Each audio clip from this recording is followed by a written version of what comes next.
This is the Art of Wrestling with professional wrestler Colt Cabana. Hey.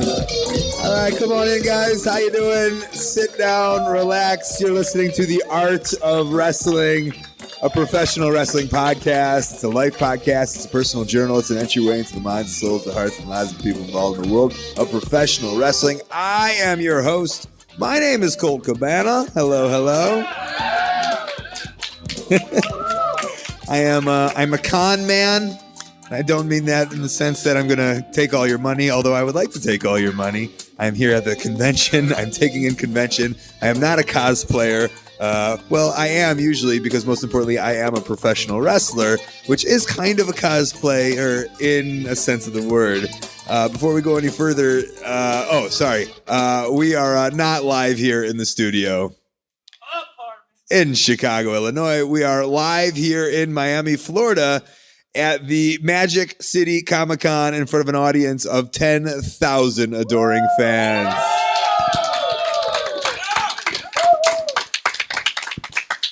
Unbelievable. Before we go any further, this is a fan-supported and friend-supported podcast supported by people just like you. We give it to you free of charge every single Thursday. ColtCabana.com, SoundCloud, iTunes, wherever you get your podcasts from. A couple great ways that you can support, rate, review, and subscribe on iTunes. Tell a friend. Let somebody know via Twitter, via Instagram. I'm on all of that business. Or if you have a couple bucks in your pocket, ColtMerch.com. DigitalColt.com. I love the idea of Mankind not only taking a phone call, getting a phone call, but taking the phone call in the middle of a podcast. Who is it? Is it Mrs. Foley's baby mama?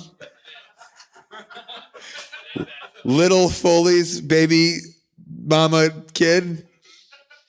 Let's take the phone call. Come bring up the phone. We have time to waste before we get here. Who called? Who was it? You're not going to tell me? No. Okay. How do we do speaker?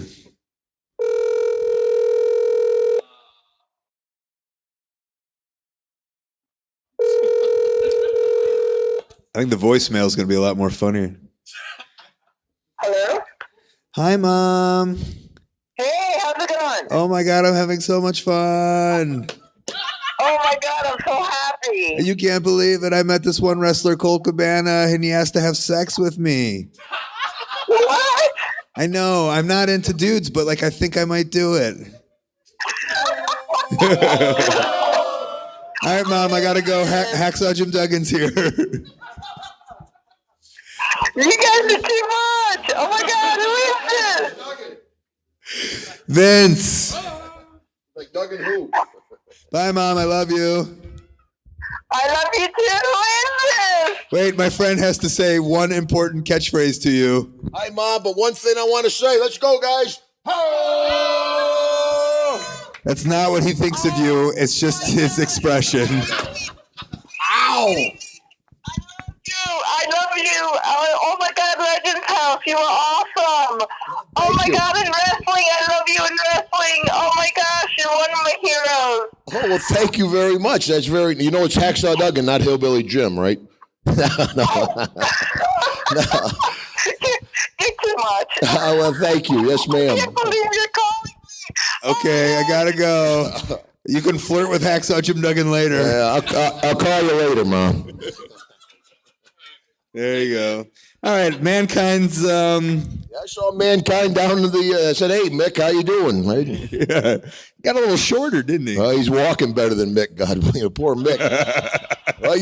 That's an example. Mick, sacrificed his body for wrestling. I mean, and he's a relatively young man, and he's pretty crippled up. And that's what I tell a lot of these the young guys are out there doing all these high risk maneuvers, especially on the independent circuit. I said, guys, you gotta live after wrestling, so take care of your body. Well, can I say this then? First of all, let's welcome our guest, Hacksaw Jim Duggan. Thank you. Now, you say you can't be doing this forever, but Hacksaw, you're still out there. Not only... Well, you don't see me doing a lot of high-risk moves neither. Well, but I do see... I mean, when I'm on shows with you, you're building up a sweat and you're going full force, man. Well, relatively. I just turned 61 on Wednesday. Wow. Thank you. So I say Ric Flair still calls me kid. So long as he sticks around, I'm not the old timer. But yeah, it's something I think that's what really helped my longevity is I think people realize that I'm having a good time in the ring. And I try to tell the young guys, if you're having a good time in the ring, it comes across to the folks out there in the stands, and they in turn have a good time. But yeah, I'm very limited in what I can do in the ring nowadays, but I still go out there and give the 100% I can at this time because I still love it. You know, people say, Hacksaw, when are you going to retire? I said, retire? I'm going to get a walker made out of 2x4s. Don't do that. Oh. And that might be your joke, but like that's legit. You really. Yeah. I'm already working on it. Yeah. When did you find the idea of it's important to have? Did that hit you at a point that it's important to have fun in the ring? Yeah, it did. It's because you know a lot of guys, Ted DiBiase, Kurt Hennig, Jake the Snake, second, third generation wrestlers are just a little more polished. They understand the business more than like a guy like myself who really wasn't a wrestling fan. I was a football player and just met Fritz Von Erich on a fluke down when I was playing for Southern Methodist and opened the door to wrestling. But in the beginning, I was scared to death. I forget about having a good time, you know. In football, you got 10 other guys around you. You got a helmet. You got your shoulder pads. The fans are 50 yards away from you. All of a sudden, I'm wrestling. I'm in a pair of short shorts and patent leather boots, and the fans are sitting right there. It was very intimidating for me. So for the first few years, I really struggled just to understand the business. And Ted DiBiase really worked with me a lot and taught me a lot. But and then, of course, we went through the cutting or chopping meat stages down there in Mid-South, and then my character got kind of crazy with WWF. You know, when I was the king of wrestling, I had the thumb, the tongue, the hoe, the crossed eyes, the cape, and the crown, you know. And Bobby Heenan kept going to Vince. Duggan needs an eagle, Vince. You got to get Duggan an eagle, you know. An eagle? Yeah. Well, you know, because everybody, you know, Jake had the snake, Coco had the bird. And I'm like, Bobby, shut up. Because Vince will do it as a rib, you know, and give you an eagle. But what would have your eagle been called? Old Glory, brother. Kind of like the old knee drop, yeah. But yeah, actually, the 2x4 though came when I first started wrestling. You know, as a heel, of course, when you first break in, and I broke in Dallas. So many folks think when they just see on WWF or WWE TV, that's where you come from. But I broke in 1979 in Dallas. I worked for Vince Sr. for the old WWF. Then I went to Hawaii for Peter Maivia. Back to Georgia Championship Wrestling, to Pensacola for the Fullers, to San Antonio for Joe Blanchard. And that's where I became Hacksaw, was in San Antonio. And as a heel, I'm sitting in the back. I'm all, you know, because just getting back and forth through the crowd was dangerous. You know, the people, they spit at you and they kick you. You're a bad guy. So I'm sitting there covered with loogies, all bruised up. And Bruiser Brody comes in. He goes, Duggan, he says, if you carry something to the ring, carry something you can use. Forget those feathered boas and sequin robes. And I'm like, well, here's a piece of wood.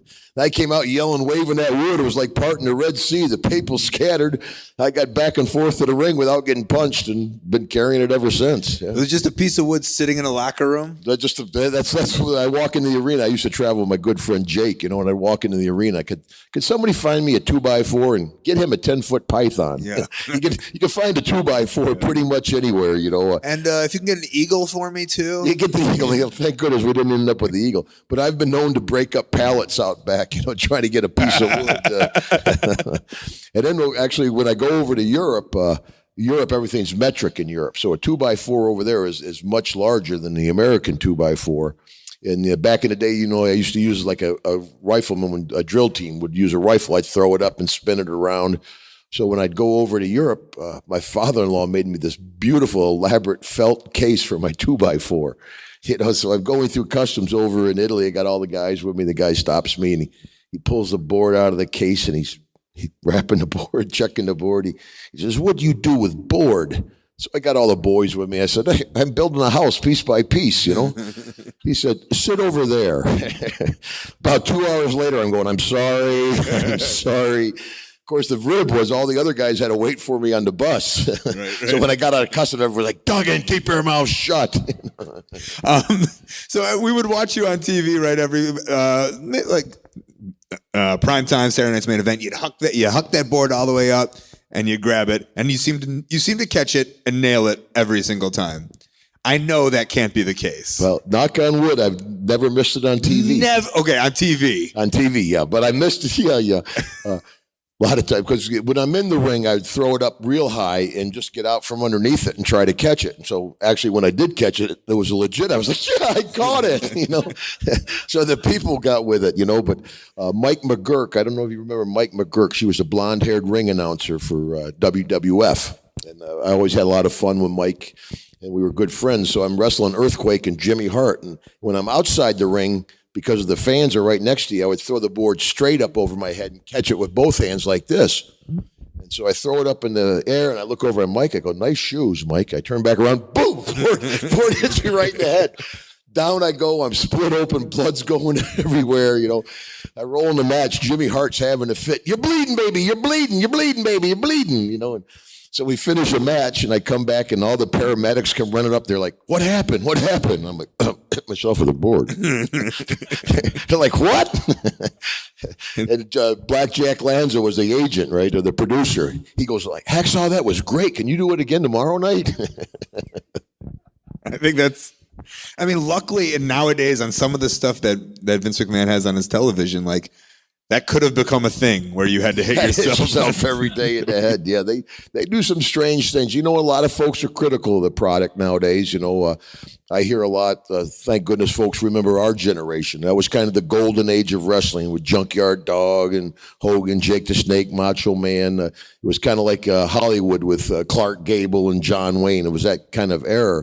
But it's down in the table talking with folks. They're like, well, I don't like the show that much. I said, well, you know, there was 80,000 people at WrestleMania last year. This year, there'll probably be another 90,000 people from like 40 different countries. It's amazing the appeal of professional wrestling around the world. You know, last weekend I was in a golf tournament up in Orlando with the NFL guys, and I'm like, world champions?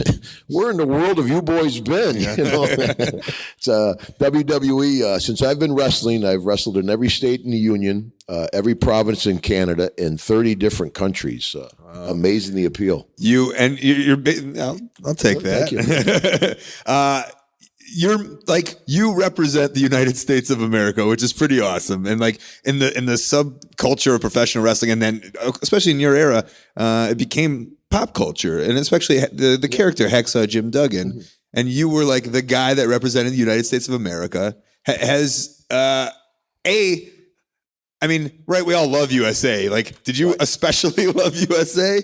Well, no, what happened was I was a heel. I came in as, you know, I had my 2x4 when I came into Mid-South, and they put me with DiBiase and Matt Bourne. We were the Rat Pack. And I'll tell you, one of the great things in Mid-South Wrestling was we were having a loser leave town with Junkyard Dog, who is the franchise. I mean, he's a whole company. So DiBiase is wrestling him, and they know it's, you know, DiBiase is going to lose because it's loser leave town, but I'm DiBiase's partner.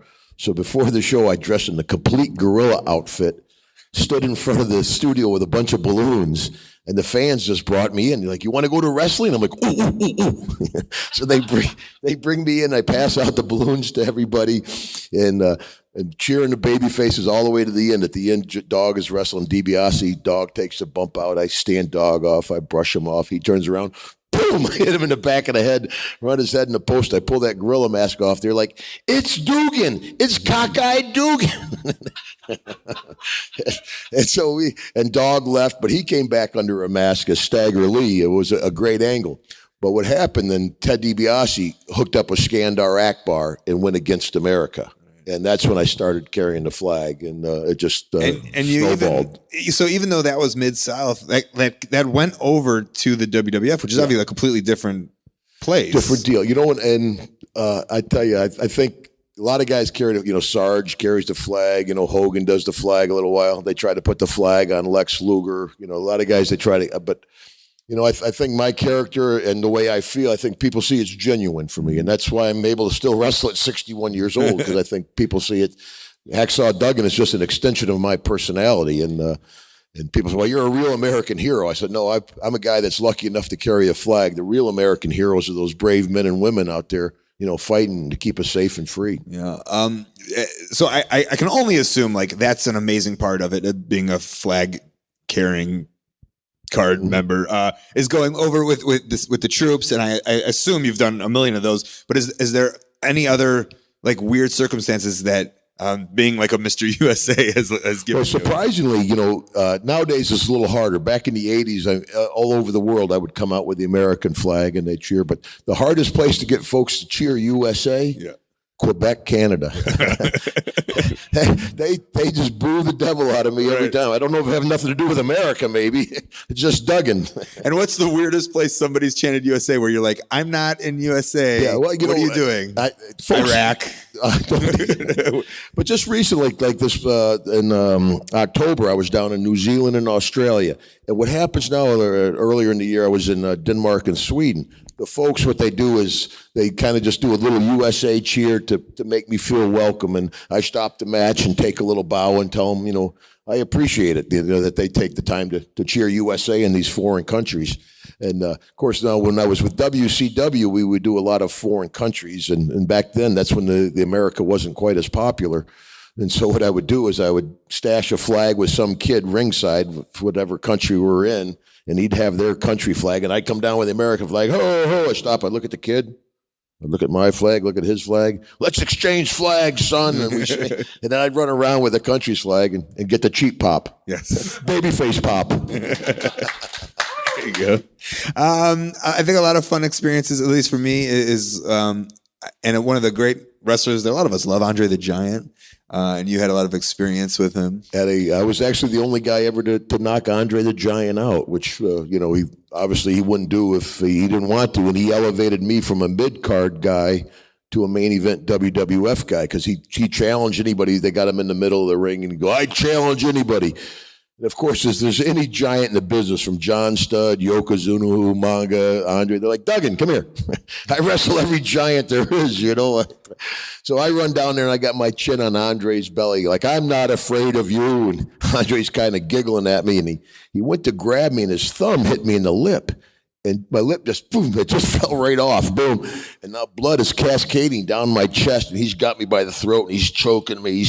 Now I'm down on my knees. I feel around. I got the 2x4. Boom! I hit the big giant between the eyes. He goes down like a giant redwood. We go off the air. I'm standing over Andre the Giant, covered in blood. Ho! And just went from a mid-card guy to a main event guy. Yeah. And I owe Andre for that. He wouldn't do it if he didn't want to, And he could be an irritable giant. I'll tell you. I'd get on the plane. I'd be next to a businessman. The guy said, man, I had a rough day at the office. I'd be, brother, let me tell you, I just got done with a giant. And I think these stories are known, legendary stories of his drinking, right? He could drink a lot. He sure could. Were you around him taking down, maybe not 120 at a time around you, but I don't even know. Oh, he many times, Andre, he drank a lot. Yeah. And of course, those great big guys like that, they don't live real long. And I think he realized it. And he was actually a lonely guy. He was so big.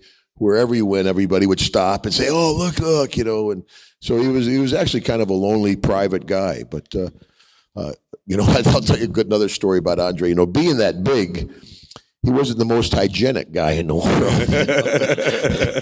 He could have had trouble fitting into showers and stuff, and he would never wash his gear very much, so you could be sitting there playing cards and go, hey, Andre, hey, boss. Yeah.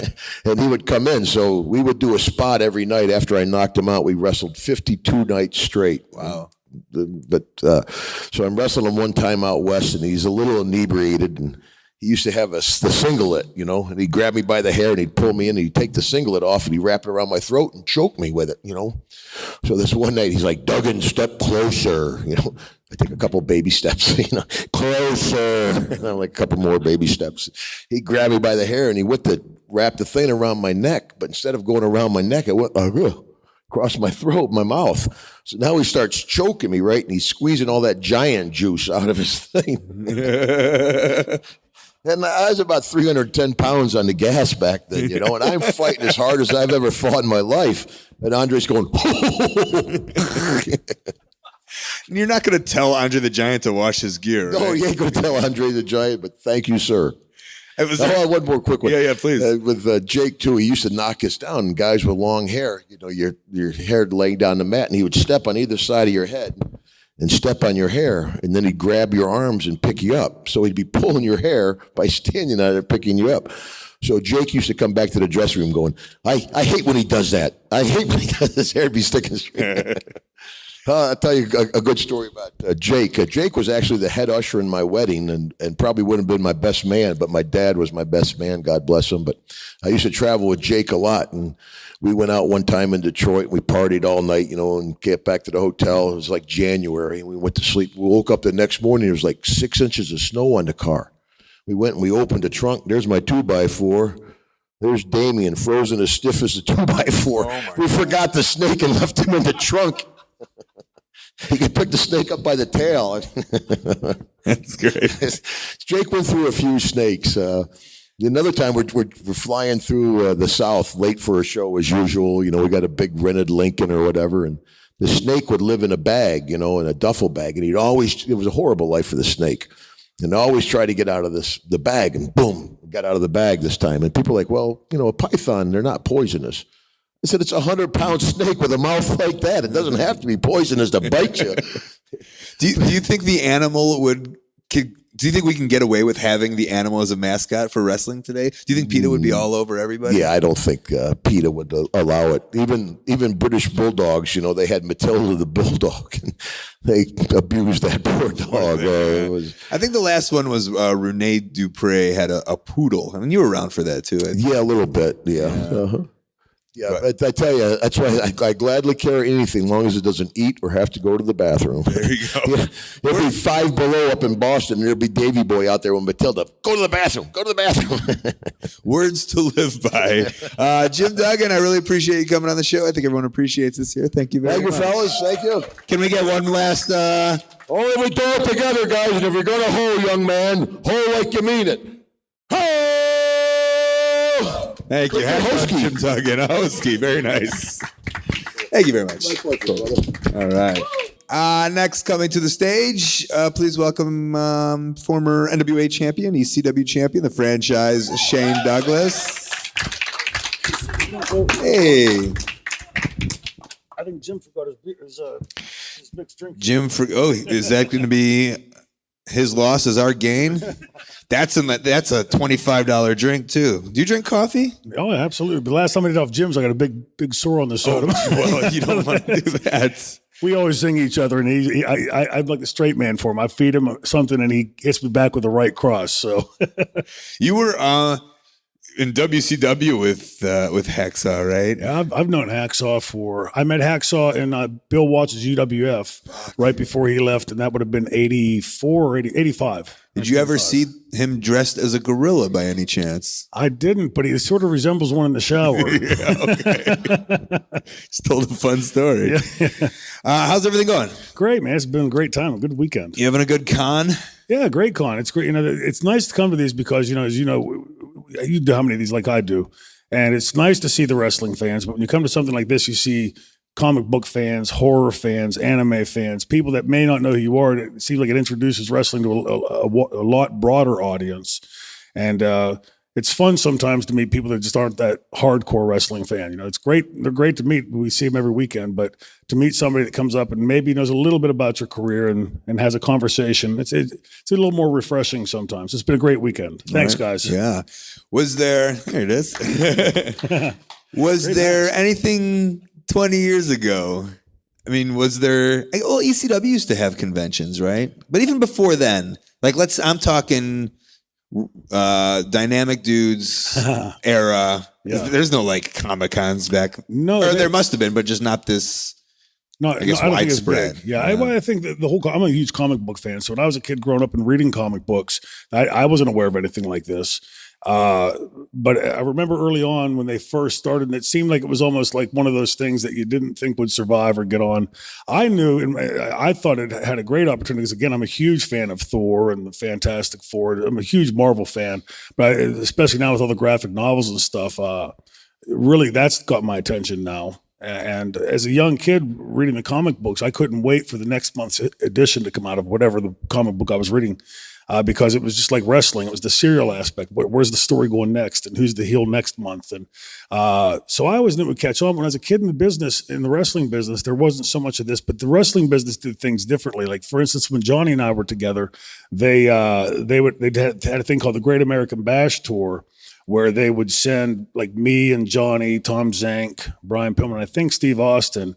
It was a rib on us, really, because it wasn't paid, and we had to go in town like about 8 hours early and do a meet and greet at the building for 2,000 or 3,000 fans and sign 1,000 autographs. And what was his name? Casey Compton, who was the head of the merchandising in WCW. Is that Cliff Compton's uncle? I think they certainly seem like they got DNA or similar. But he was telling us that at the time, only the Road Warriors were outselling me and Johnny. And I don't think it was because of the popularity of us as a team. It was outselling you for the free autographs you were giving away? No, for the merchandise. Oh, okay. WCW would be selling T-shirts and Frisbees and sunglasses, and they're making a mint on it.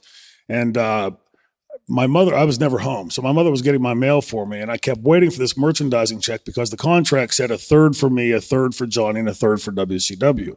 So every day we're selling thousands of dollars of stuff for, I think, 93 days in a row. I'm thinking, boy, this is going to really add up to a nice check. And I kept waiting, and it didn't come. And about several months later, I called home one day. My mother said, it's weird. You got 2 checks from WCW, a green one and a yellow one. So open the yellow one, because the green ones I knew was the payroll. I knew what it was. And I'm thinking like $20,000, $30,000. I'm like, my eyes ching ching. I'm thinking money. She opens up. She goes, well, it's not really very good. I said, well, how's not very good? She goes, $934. I went, $934. What the hell? She goes, no, $9.34. And at that point in my head about exploded. So young kid, lesson learned. So from that point forward, they wanted me to go and tell her, I was like, I got to do something. I got to do an interview or something. And I'd pull myself off of that stuff because. You think they only made $30? No. Well, when we went back to Casey Compton, Cliff Compton's cousin, he told us that the third was profit, that to make that T-shirt, it cost this much, and then to do this and transport and it. to fly you out. Oh, sure. And then the time sitting at the table. Sure. They had to rent the table you were sitting at. Yeah, right. the expenses went way up. So that $10,000 they made. So it sounds sort of like Vince's. If you read Vince's last year's revenue earnings, he made $508 million in revenue. Great year. Except when you read what it cost them to make that, $505 million. So for $508 million, they made $3 million profit.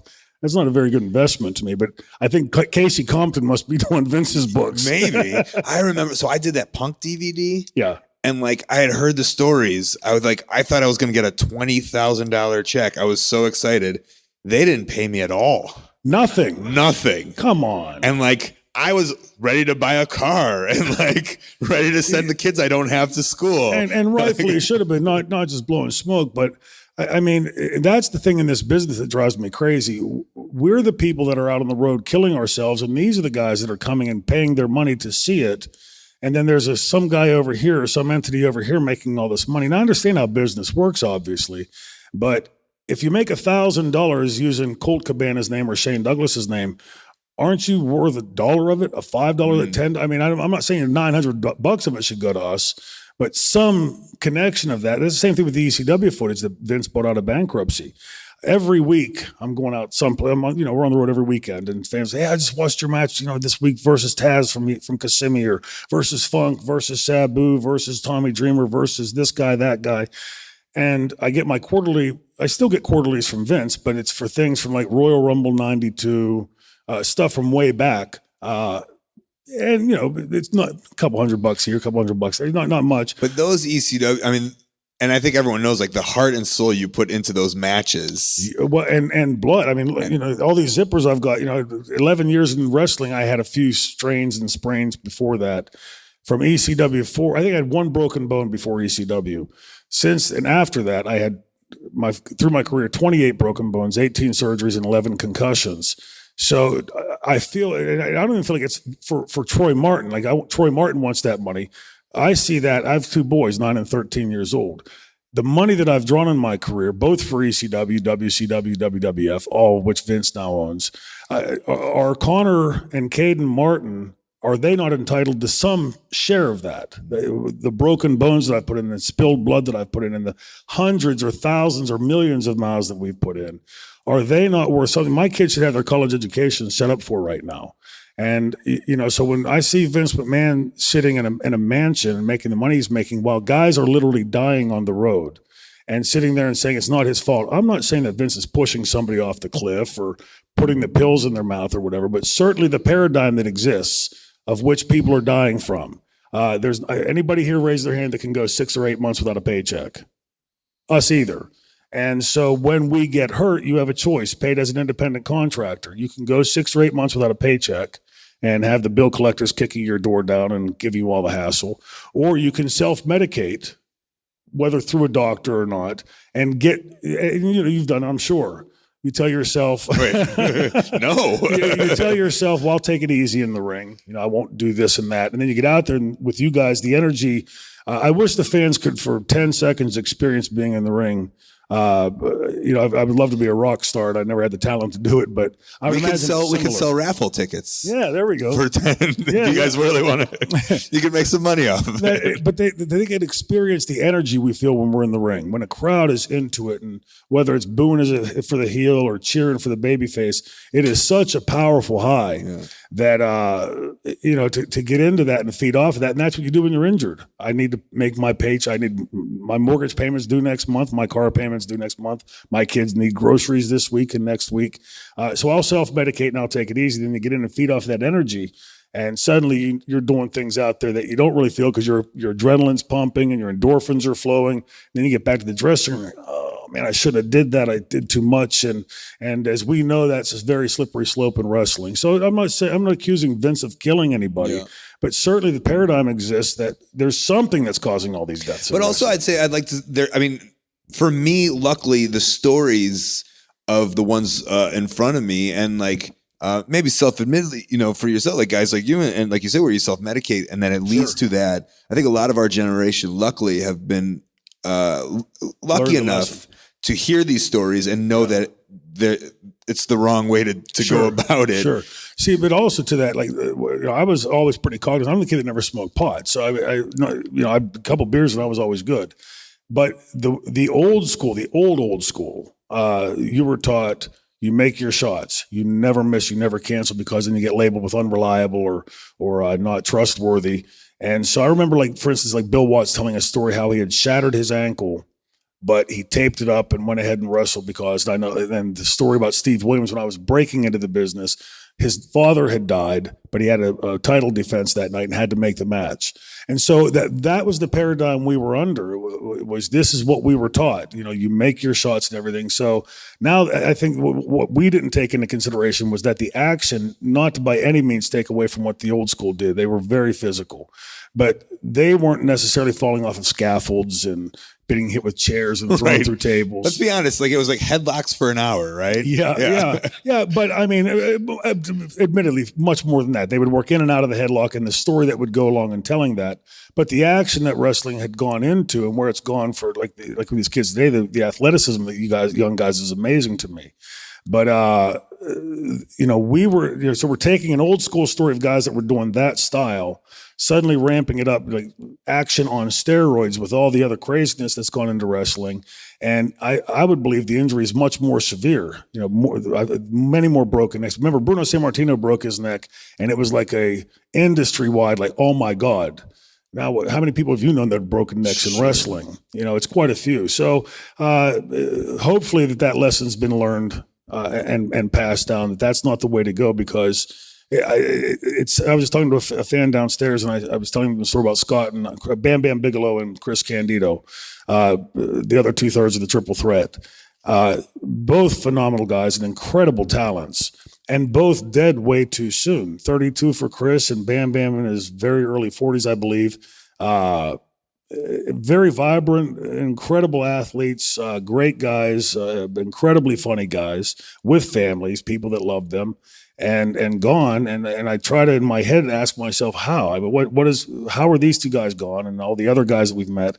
And sadly, it's reached a point where, for me anyway, and I know most of the people that I speak with in the business, we get a phone call and you'll say, "Hey, did you hear about Joe Blow?" And you don't even have to ask the rest of the sentence. It's coming next. And as much as it saddens you, it doesn't give you that like, wow, I can't believe that because you've had it so many times. Well, I mean, Joe Blows, he's the worst. Yeah. It's fun. Yeah, he deserves it. I mean, he was named that because of all the blow he would do. And so it's kind of obvious. No, I get it. I want to take you all the way back to when you said you had Dudes with Attitudes merchandise for sale. Yeah. What merchandise? Did you sell skateboards? No, they didn't sell. Thank God, because I couldn't ride that damn thing to save my life. You did. Wait, didn't you ride and Johnny didn't know how to ride? No, Johnny rode. But there's a great outcome to that story. We went out in the parking lot the first day because neither of us knew how to ride a skateboard. And who's the? You guys are the skateboard guys now. That was Jim Hurd, the Pizza Hut executive. A little known fact about the Dynamic Dudes was we had aired on a pay-per-view. We had been on a Sunday night at Music City Showdown, the night that Funk had pile-drivered Flair through the table. We wrestled first or second match on that card against the Samoan SWAT team with the font. I saw the stuff in the back when we went back. It was Johnny and Shane, the new or the next generation. I forget what it was, either the new generation or the next generation. And the next morning we get in the van to go to the airport, and Eddie Gilbert, who had given me my break in the business in UWF, turned around, and Eddie had a real wry sense of humor. And he turned around in his seat and he said, "Well, did you hear your new name?" I said, "Okay," because I'm thinking we're on TV already. They've got the name out there. You can't change the name now. He said, "Jim Hurd's decided to call you guys the Dynamic Dudes." And I started laughing, thinking, that's a great rib. That's the corniest thing I've ever heard. And Eddie had this real straight, I knew Eddie's serious face. And I said, "Please tell me you're ribbing." He said Jim Hurd had commissioned a study in California with the philosophy being things that started in California. Things that started in California worked westward. And the two big words that year were dynamic and dude. Hey, dude, that's dynamic or whatever.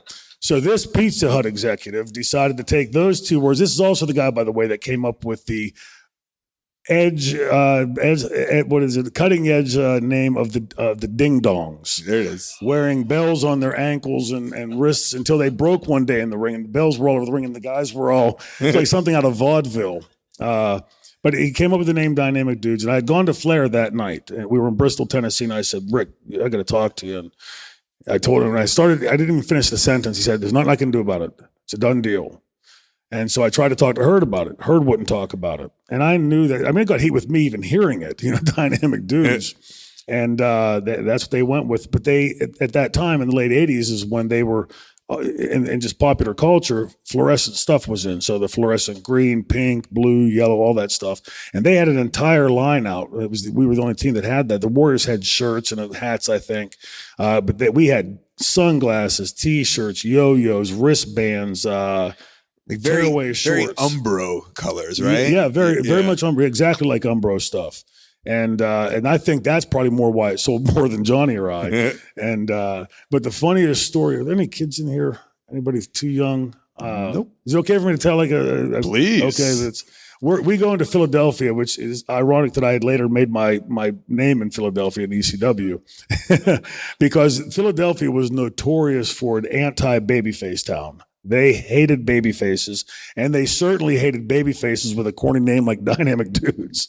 So every time we'd have to go into Philadelphia, literally like landing in Philadelphia, I would start to get knots in my stomach. Like, this is going to be an awful night. God, no matter how hard you worked, the fans didn't buy it. They just crapped all over you. And that's got to be such a weird feeling. Oh, it's hard. Playing that character, knowing it's not going to get over. So Johnny and I go into the ring that night, and we're working with Midnight Express. He's supposed to start with Bobby Eaton, who's phenomenal. And they're circling around, and I see Stan's over there on the apron, and he's putting his arm up over his face, trying to cover up. And Corny's got his tennis racket up in front of his face, and Bobby Eaton's trying to cover his face up, and Johnny's steam's coming out of his ears. They circle around, and he turns around and goes, "Tag in." So I put my hand in, and he smacks the hell out of my hand.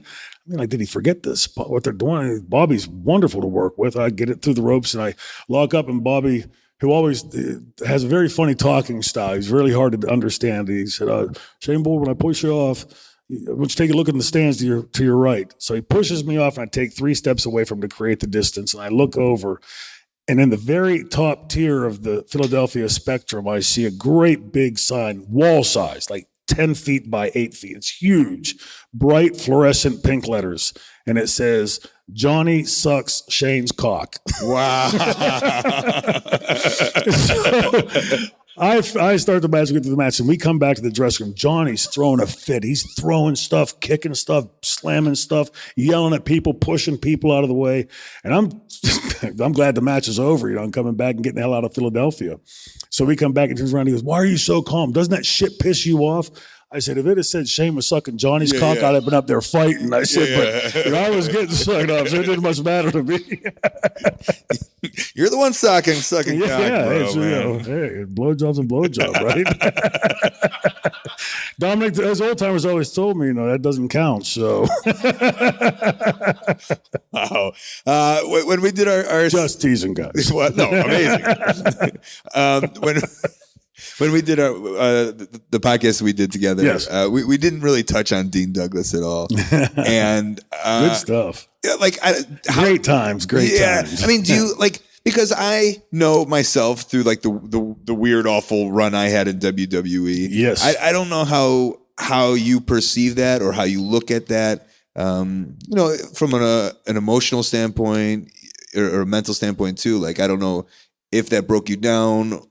Mentally, or if it was just well, fuck this place, or for me, the exact opposite. See, ECW, I really believe that the number one ingredient that went into ECW was we were all guys that had been largely overlooked by the industry. The slam against me at that time was he's nothing more than a middle of the card white meat babyface. Then he becomes one of the hottest heels in the industry. Taz was too short. Sabu wasn't big enough. Sandman didn't have the talent. Raven just didn't quite cut it. There was always a slam against every one of us. And so Paul had collected this group. I'd coined the phrase the island of misfit toys, guys that didn't fit in anywhere else. But Paul tapped into that energy. Everybody had a belly full of anger to prove to the world that they did have talent and that they were going to make it. And like Taz said, fuck the world. And that was the attitude of ECW. That really was a fraternity and a family. When I left and came back from WWF, Vince just recharged my batteries. It was just I had gone in good faith and tried, and had drank their Kool-Aid. I always hear the phrase "drank the Kool-Aid." I drank Vince's Kool-Aid. They really wined and dined me. Put my wife and I up in a $2,000 night hotel in New York City. They take us then. We have front row orchestra pit seats at Miss Saigon. This is really cool stuff. So I'm thinking Vince would never spend this kind of money just to. I was very apprehensive because I had been the guy in ECW that was saying, they suck, they suck, they suck. We'll shoot with them. Come on down. We'll stretch you. And then now I'm going into their dressing room. Mm-hmm. So I was very apprehensive because I figured that Vince was setting me up for a big screw job. But they kept doing this. And it was that weekend when I pulled up the account on the TV and saw the price of the room, I figured Vince had a good $20,000 plus in this weekend. And Jim Ross called me and said, opportunity only knocks once, and you're the hottest heel in the industry, and this is your time. And Vince had said, I told my wife, who never opened her mouth in the business, when we met with Vince, I said, if he asks you a question, I don't care what the answer is. You look him in the eye and you tell him your answer. And he said, Carla, Troy tells me that you and he share, which is bullshit. She knew nothing about our industry, but I used that as my good guy, bad guy, good cop, bad cop. And, he said, Troy tells me you share all your decisions on everything. You must have some apprehensions about this. I was teaching school at the time, making a decent living with that and making six figures with ECW plus my merchandise. So I was really making probably the best money I'd ever made in the industry. And she said, my husband's doing all this, plus he's at home in bed with me every night. What could you possibly give him to walk away from that? He leaned across, because remember, Vince doesn't have a desk. He's got a table, but I know positioning and everything from camera angles and such. Vince's chair is higher than yours, so you sit down, and Vince is about a foot higher than you. So, of course, I make a joke about it. I said, I think my chair's broke, Vince. Why are you so high? And I'm trying to sit up as high as I can. But he leans across to Carla, my ex-wife, and he stroked her hand and he said, you have my word as a gentleman. I'm going to make your husband a very wealthy man. Now, this is before contracts. So, and you also said, don't stroke my fucking wife's hand. I said, take my wife, please. She's your headache. But I jumped in there. I said, no, that's my opening. I said, what are we talking about, Vince? He said, well, of course, we don't guarantee contract. Vince, anytime Vince talks to you about his company, he never says me or I.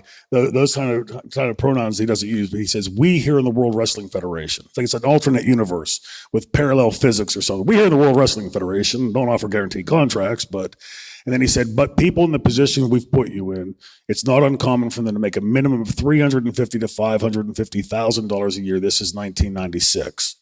So I went after that meeting, I went and I called Steamboat, Perfect, Rude, Mike and Joe, the Road Warriors, Sherry Martel, everybody that I had known and worked with that had been in top spots up there. And they all told me the same thing. That's what he told us, and we got rich. So I signed the contract. And we did this whole weekend on the Miss Saigon thing.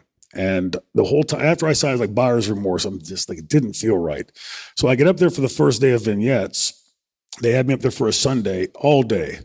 Costume changes, on and on. And the whole time, Vince, I couldn't understand why Vince, I was known for my promos, why he wanted me to talk in a monotone voice, never raising my voice, never lowering my voice. He had told me that he had a college professor one time that spoke like that. And it drove him nuts.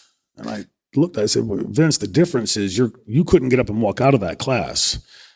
People today can do this very easily. Yeah. I said, when they see that guy come on, he's the boring guy. I'll come back in 60 seconds.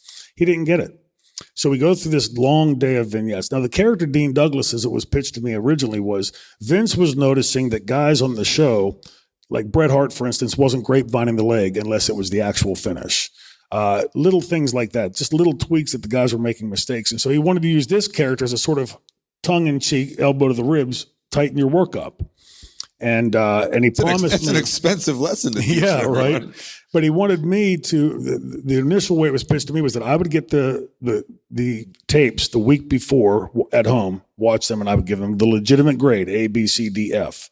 The first day on the vignettes, he starts coming up with this TT, terrible twosome, and just all these crazy, stupid, silly, cartoonish grades. And then this monotone voice by sixth or seventh one in, and all these costume changes. I'm there all day. I'm bored out of my skull. I can't do another one. So I said, Vince, can I do that last one again? I'll use the exact same verbiage. I just want to use a different delivery. He said, okay, sure. Now there's a room full of people. In ECW, it was us in a room with Joey Styles and maybe, one camera guy and Paul. Here it's more people than are in this room. There's 2 or 3 lighting people, sound techs. That would be impossible. It's right. Jim Ross is in there. Audio listening. Yeah, well, everything. There's all these people watching, so I'm cutting these promos and I'm bored out of my skull. So I do the last one, exact same verbiage, but I deliver it in the franchise voice, pounding my fist on the podium, laughing before I scratch the board. Doing all these things. And right as we finish up, before he can give me his feedback, he gets called out of the room on a phone call. So I go around the room. Michael Hayes was there, who I considered a very good mic guy. Stan Lane, Jim Ross, all these makeup girls, hair girls, sound techs, lighting techs, camera guys. Went around one by one and asked them, which one did you think was bad? Give me your honest opinion. And we said, man, I thought all those other ones were horrible. They were boring. But that last one was great. Michael Hayes was the last one. He said, kid, I know a good promo. That fucking promo was hot. Here comes Vince. Got his glasses down on his nose and a cup of coffee. He leans against the desk. I said, what would you think, Vince? He went, well, I can see what you're trying to do. I understand what you're trying to do, and I like it. But, and he gave this long, pregnant, dramatic pause. And he said, but I think I like my way better. What's everybody else think? And everybody in that room just went, that's exactly what we told him, Vince. We said we liked your way better. Yeah. And it was at that point I knew I had to get out of there. I thought, this is like bizarro world. Shane Douglas, ladies and gentlemen, thank you very much. Thanks, guys. Thanks, Colt. Thank you. Promotional consideration paid for by the following. All right, I'm going to sneak in one quick ad, but it's okay because I'm talking about Harry's.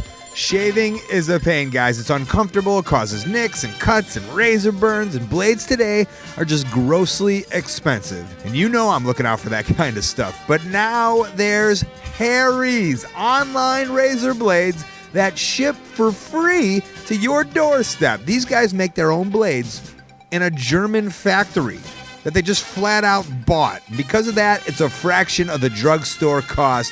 Big brands are $32 for an 8-pack. Harry's starter set is $15. You get a razor, moisturizing shave cream, and 3 blades. It averages out to a saving of like $150 a year, or a little more if you're like me and you know how to stretch these things. I'm using Harry's on the road to trim up this new beard I got, and now I want you to experience a clean, close, comfortable shave with Harry's. Go to harrys.com now, and they'll give you $5 off when you type in my coupon code WRESTLING with your first purchase. Harrys.com, enter wrestling in the coupon code, save a $5 and start shaving better.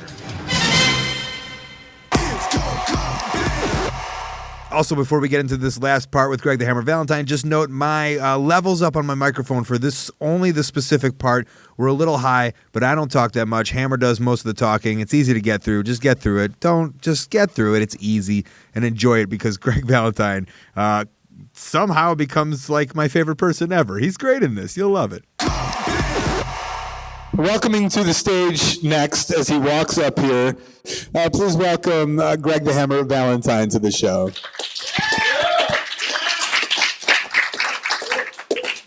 We're good.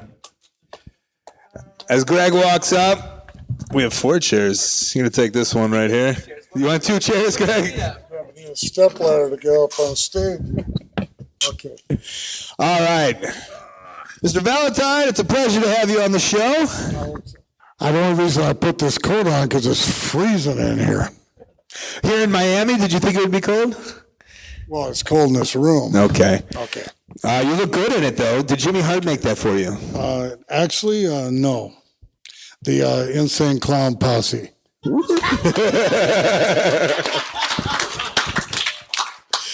Now, I think a lot of my fans know that I wrestle consistently for the Insane Clown Posse as Officer Colt Cabana. You have a past with the Insane Clown Posse, yes? Obviously, they made you a jacket. Yeah, well, I did that TV show with them, ICP Theater, which was on the Fuse Network, 2 different seasons, and then and I've done some shows when they first started out doing wrestling shows, and I happened to be Joe Bruce, the big clown. I happen to be his favorite wrestler. So, is that exciting for you? What's that? That Violent J loves you? Well, at least somebody does. That's right. You were the usher on Insane Clown Posse's show. Right. I like those guys, and it's just, it's weird. The whole thing's weird. So I like weird stuff, I would love to know the weird stuff that you like. No, you wouldn't. Yes. Well, I'm not going to say weird. It's eccentric, compared to, somebody that goes to church every week, and I'm a little bit different, so I don't do I've done that, but I don't do that anymore. I've been around the block so many times, I'm dizzy. So, but you like obscurity, like music-wise, so I'm old school as far as music goes, the Doors and Led Zeppelin and stuff like that. They can't seem to make music like that anymore, so. What if I was to say, I understand, for me as a generation, the comedies that I like, of course, are in my 20s or whatnot, but in the last 10 years, can you give me a comedy movie that you thoroughly enjoyed? Dumb and Dumber. Dumb and Dumber. Yeah. So you loved it. Or whatever. Having to marry, stuff like that, stupid stuff. And you kind of have the same hair as Cameron Diaz in Something About Mary. I wish I had her body. No, I wish I had her body. Right. I'm with you on that one, okay. I think. Have you done movies? Just little bits and parts and pieces. Actually, I'm going to be doing the Viking thing. It's on one of these channels, Nat Geo or something. And I've also got some other stuff in the works, But throughout the years, I guess, especially when Vince McMahon was, quote unquote, trying to take over the entertainment industry in Hollywood, did he ever throw you in some bizarre TV show or bizarre movie or? Actually, I just he just let me wrestle because I was good at that. So. Yeah. Did you want it? Right? I mean, I really didn't want to do anything but wrestle. You didn't want a song on the wrestling album? Oh, well, I was on that first wrestling album, but I'm not that kind of an entertainer. I'm a wrestler, and if you want to call that entertainment, you can. But I call it fight. To me, I tried to make it look like a real fight, and you can ask some of my opponents too. They thought they were in a real fight. So I wasn't the biggest guy on the block, but I wasn't the weakest one either. But I enjoyed wrestling, the wrestling career that I had, which spanned 4 decades. And I, you know, I didn't copy my father, Johnny Valentine. I just worshiped him and you know, it just came out. It was a natural thing that I would end up loving the wrestling like he did. I used to ask my dad, Johnny Valentine, I said, what do you do for fun? He goes, wrestle. An hour every night. I mean, he didn't fish. He didn't do anything else but wrestle. That's all he loved, you know, and that's really all I love. Did you, I mean, sometimes as kids, we'll see what our father does, and sometimes we want to go a different trail or say, maybe that's not for me. I thought that exactly, that I didn't want to do that. But then I went on the road with him in Texas, and after watching, you know, we spent a couple months on the road together, and after that, I was hooked on it. Right. I wanted to do that. Did you keep in the back of your mind though, like I want to make sure I have an extracurricular activity, unlike my father? No, it's either make it or break it. Okay, you know, either that or be a garbage truck driver. You know, I mean, I was going to do it, and you know, I was going to be good at it, and I just knew I could make it. But you know, it was a long road. It wasn't just like 6 months and I was making good money. Mm-hmm. You know, it's 3 or 4 or 5 years down the line. When would you say that your first, I guess, that break of, hey, maybe I am kind of making it?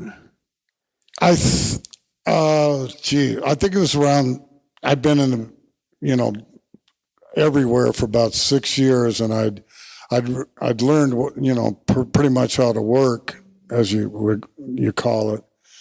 But then a couple of guys told me, to be a polished worker, you know, it takes 7, 8 years.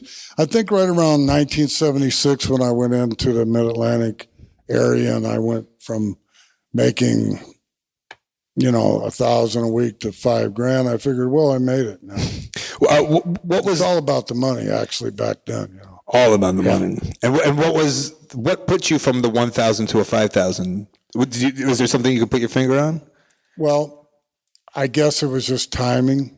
My dad was in the Mid-Atlantic, and he had that plane crash, and he couldn't do it anymore. He was really the one that Johnny Valentine's the one that made the Mid-Atlantic area what it was, you know, at that time. And George Scott, I was happy in Florida being Dusty Rhodes' partner, you know. And George Scott, he was a booker in the Carolinas, kept calling me and telling me he had a spot, and he wanted me to go in there and take my dad's place. And I, you know, that really scared me. And, but the way they did it, you know, they just a little bit at a time, they'd fly me in a little bit here, a little bit there. And finally, I was in there, and then they tagged me up with Flair, and that helped make me too. So it was all talent, timing, and timing. And a kind of a gradual upwards motion. Right. Do you credit kind of George Scott for? Yeah, because 1979, Vince McMahon called him, and New York the Garden wasn't selling out. He wanted young talent. He sent me there. So 1979, and then I met Vince's father, not the guy you see on TV now, but his dad, who was a great guy. And he gave me a finishing hold, which I didn't have at the time. It was I just did the backward suplex and the elbow. He gave me the figure 4 leg lock. So, and he had me on TV every day breaking somebody's leg, and so it just made it easy. You were known for the shin guard, right? At least in my childhood. That was like remodeling the figure 4, so to speak, or putting a facelift on it. But that worked out really well too. That was after I've been doing it 7 years. So I love the idea. Like, did you appreciate? Like, it seems like a lot of the wrestlers, especially from that era, any little things they can, like any little gimmicks, you know, or anything they could add to something. It seems like I like the idea of a facelift to it. Like, could you appreciate that little shin guard would help get this maneuver over a little more? Well, I had a meeting with Vince, and he goes, you know, you've been here a while, and he goes, we put our heads together, and it wasn't just his idea; it was both of our ideas to make that figure 4 stronger. And we came up with a catcher's, that shin guard, and you cut it up, and it's just a little deal. I'd turn it around and supposedly add the pressure, and it worked. It got the thing. It gave it a facelift. So who's like cutting that shin guard? Do you take it to some? Is like Sergeant Slaughter out back with a hacksaw, just chopping it down, or? Oh, Jimmy Hart. We would take that hack. Now I see guys that get up and the baseball players wear a version of that shin guard now, because they hit the ball off their leg all the time. So I think they copied me. They might have. Yeah, I know. But yeah, we sawed the knee part off, and the flap that goes around the ankle protector, and we divides it like that. And Jimmy, he painted, he had it all airbrushed and stuff. But later on, I just put stickers on it. But because they'd wear out, the shin guards. What kind of stickers are you putting on it? Little hearts. Oh, okay. Do you go to the store and go, "Can I have the little heart stickers?" I wait for Valentine's Day. Where did the hammer come from? Well, actually, that was just because I was a stiff wrestler, and I used to, in the Mid-Atlantic territory, I would bend the guys over, and I copied this from my dad. I'd bend the guys over the top rope, and I'd throw them out, and as they come to get back into the ring, I'd trap them, and I'd bend them over and hit them as hard as I could. I mean, I didn't pull it, and it'd echo all over the place, and that's, the announcers, "Here comes that hammer again." So it just evolved into. Is that something you enjoyed, like knowing that everyone knew, whatever anyone's take, especially at that time, of wrestling was? I think everyone had the idea that like what you were doing was legit. Is that something you took pride in? Oh, absolutely. Yeah. I mean, some guys would tell me they had easier street fights, but that was a compliment to me. I never heard, I wouldn't haul off and punch some guy right in the face or anything. That was just a stiff style that, and back in that era, it was a little more acceptable. A lot of guys still did, Hogan would cry like a baby when I hit him and stuff. He's a big old 6'6" guy, and I can't even chop him hard. I just kept on hitting. What would like the impression be? Would it be like, "Hammer stuff"? No, a couple times he got mad at me and threw me all the way across the ring. I kicked him in the face again, But he still was my, he's still my friend. He respected that that's the way I was. That made me different from all the other guys. Mm-hmm. How many airbrushed of you is on Jimmy Hart's coats? Do you think? I don't think he. The one thing Jimmy does is he tells everybody that I was his first manager and I was the guy that gave him his first break, and up there in New York, he does do that. But I think Hogan's airbrushed all over him. He does. I guess the ratio of Greg Valentine to Hogan airbrushing. Yeah. So I'm a kid of the '80s. Can we talk about rhythm and blues? Sure. Is that okay? Well, that was Vince's idea, and he followed me around for a year and a half. Me and Honky were partners, and I had the blonde hair, and I think it was Jesse Ventura came up with the idea that wouldn't it shock people if Valentine came out with black hair. And it took him a year and a half to talk me into it. And I remember Jimmy Hart goes, "Come on, Greg." He goes, "They might fire you." I go, "You ain't going to fire me." I always thought I'd never get fired. But finally, we were in Phoenix, Arizona. We were doing some TV shows out there. So I said, "All right, just dye this shit." And to who? To Jimmy. So he had the dye right with him in the dressing room, dyed my hair, and then I went out and I saw myself about a week later on television. I go, "God, what'd I do? I look like an Indian." And my wife went to pick me up at the airport, and she kept going around and around. And now finally she saw me and goes, "Oh, no, you didn't." I said, "Well, I still got a job, And then how long until you got that? Was as soon as the gimmick was over, it was back to the blonde? So, yeah, because the rhythm and blues lasted for about 8 months, and then he was getting ready to put the tag belts on. It's like, "Oh, this would be worth it." And I invested a little money into it. it was a real departure for me from being serious and Can I ask what the investment of money was? Like guitar lessons? No. I bought I always liked the fancy jacket, so I invested probably about $5,000 into the gimmick, Wow. So, but then Vince signed the Road Warriors, and so he fired both me and Honky. And he put he didn't really fire us. He put Honky in broadcast booth, and he goes, "I'm laying you off, but you're still going to have a job." I go, "Okay." So then he started sending me to Japan a bunch of times. So, and eventually I came back with a blonde hair back with Vince. So he really didn't fire me, but he got the Road Warriors, who he wanted all for a long time. And so that was pretty much it for rhythm and blues. He sent you to Japan? Yeah, once a month I'd go to Japan. Really? For a week. Yeah. For who? Inoki? Inoki, yeah. And that was through Vince was friends with Inoki to set that up? Yeah, well, I had already worked for Inoki years before that, but they had a relationship, so I went over there with Haku and whoever else that they sent with me at the time. I'd imagine that was 1 week a month. It was actually better than working for him over here. Money was good. And I imagine that style of wrestling was probably up your alley. What's that? That style of wrestling was probably right up your alley. Oh yeah, because they like that stiff stuff. Right. if they hit you hard and you don't hit them back, then you're in trouble. Yeah. Would you get into some not some fights, but with some of the Japanese guys? One guy over there was an ex-sumo wrestler. So I mean, he hit me so hard, and I got so pissed off. I nailed him as hard as I could right in the face, and he didn't even sell it.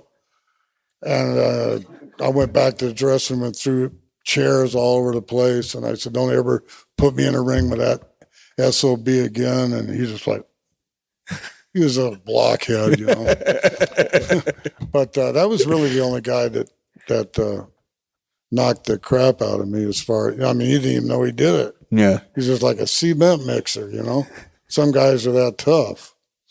And then for the last, it's kind of interesting because this show is about independent wrestling, and for the last X amount of years, you've kind of been on the independent wrestling scene, right? Yeah, since I quit WCW in '98, it's all been independent. It's been independent in Europe and independent everywhere, independent. But the independent shows in the States were good. We had 1-800-COLLECT running shows, and we had all different little sponsors, and the independent wrestling scene was good. Okay, so I'm kind of interested from your take of how it's changed, I guess, from 1999, which is when I started wrestling, right, to these days when you're still, maybe not wrestling, but showing up to the different shows.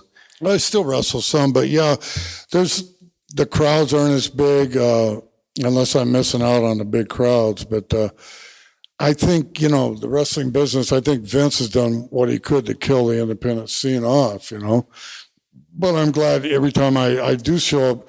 We were at some other play at Texas about 3 months ago. We had about 900 people, so there's it's really enjoyable for me to get in a ring in front of a good crowd like that, independent wise. Independent reminds me of the grassroots of wrestling, how I came up. So I enjoy it.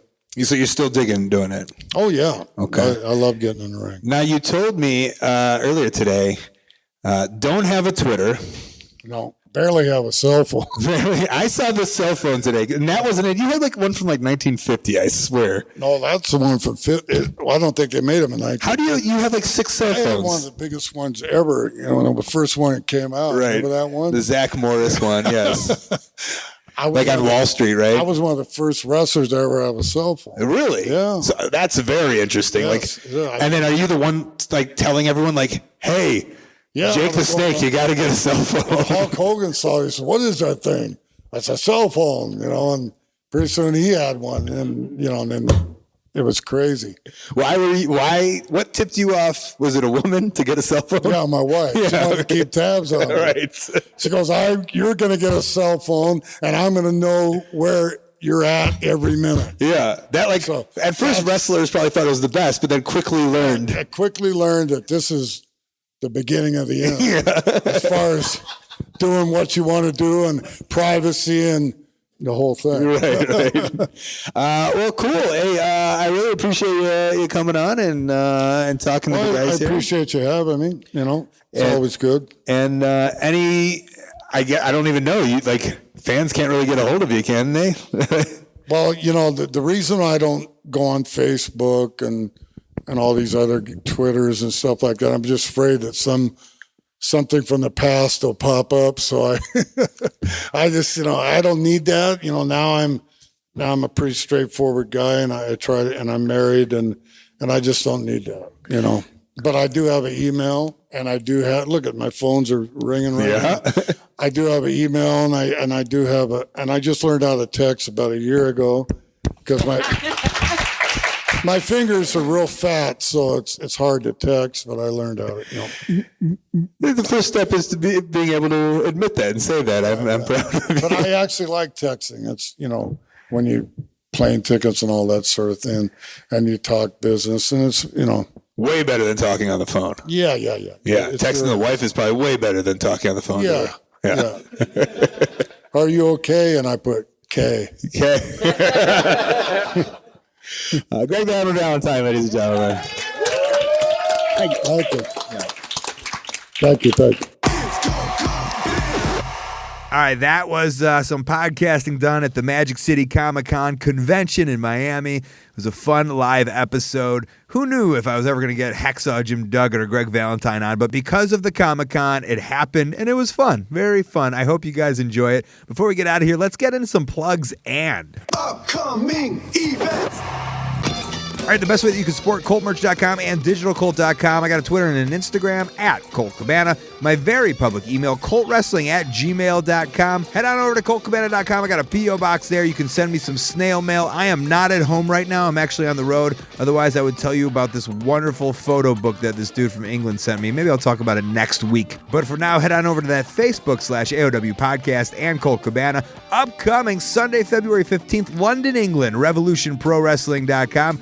Friday, February 20th, Cleveland, Ohio, AIWrestling.com. Saturday, February 21st, Rahway, New Jersey. I'll be wrestling Jushin Thunder Liger, ProWrestlingSyndicate.com. February 27th through March 1st, Indianapolis, Indiana, CultureShockCon.com. Thursday, March 5th, Halifax, Nova Scotia, WrestleCenter.com. Friday, I'll just be hanging out, but Saturday, March 7th, Boston, Massachusetts, Boston Pro Wrestling Marathon.com. Friday, March 13th, Houston, Texas, LoneStarWrestling.com. Saturday, March 14th, Baltimore, Maryland, MarylandWrestling.com. Sunday, March 15th, Denver, Colorado, Facebook/Lucha Libre Laughs. Saturday and Sunday, March 21st and 22nd, my first time ever in Cardiff, Wales. Film and Comic-Con Cardiff.com, doing a signing, but also doing a live podcast with Harry Smith and Bob Holly. Should be awkward. And then WrestleMania weekend, I'll be around mainly at WrestleCon.com. Grab your tickets and come visit me. That's it for the show, guys. That's it for this week. Thank you to you at home for listening. I truly appreciate it.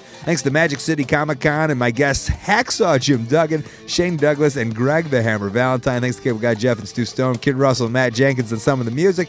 Dane Miller, I appreciate all your tech help. Thanks to Declan over at CreakyStudios.com for attempting to even out the last part with Greg Valentine. I fucked up by putting those levels too high. He helped as best as he could, though. He's on Twitter at DE Quinn.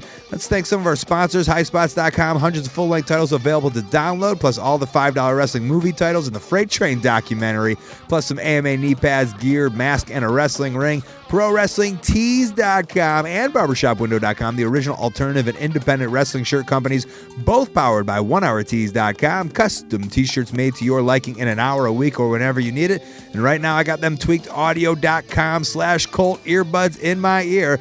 Go get over 30% off and free shipping just because you listen to this show. This was a fun one, a live one. There's going to be some more live ones coming up. Hope you dig them. If you don't, too fucking bad. All right. This has been The Art of Wrestling. For Colt Cabana, I'm Colt Cabana. Thanks. Have we arrived at the end of the internet? I think so. All right. I'm going to hit Control-Alt-Delete, reboot.